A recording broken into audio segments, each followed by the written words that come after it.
కర్ణాటక, మహారాష్ట్ర రాష్ట్రాల్లో కురుస్తున్న భారీ వర్షాల ప్రభావంతో కృష్ణానది ఉధృతంగా ప్రవహిస్తోంది. ఈ నేపథ్యంలో సుంకేశుల, జూరాల ప్రాజెక్టుల నుంచి శ్రీశైలం జలాశయానికి పెద్ద ఎత్తున వరద నీరు వచ్చి చేరుతోంది. ప్రస్తుతం శ్రీశైలం జలాశయానికి 2,89,670 క్యూసెక్కుల వరద నీరు చేరుతోంది.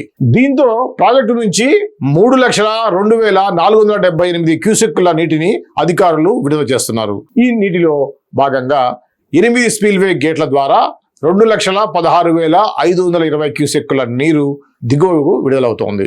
అలాగే పోతిరెడ్డిపాడు హెడ్ రెగ్యులేటరీ ద్వారా 20,000 క్యూసెక్కులు, ఎడమగట్టు విద్యుత్ కేంద్రం నుంచి 35,315 క్యూసెక్కులు, గుడిగట్టు విద్యుత్ కేంద్రం నుంచి 30,643 క్యూసెక్కుల నీటిని విడుదల చేసినట్లుగా అధికారులు తెలిపారు.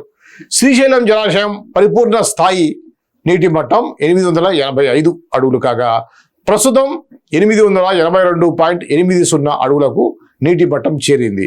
కృష్ణా నదిపై ఉన్న అనేక ప్రాజెక్టులకు వరద నీరు భారీగా వచ్చి చేరుతున్న నేపథ్యంలో అధికార యంత్రాంగం అలర్ట్ అయింది. ప్రజలు అప్రమత్తంగా ఉండాలని అధికారులు సూచిస్తున్నారు.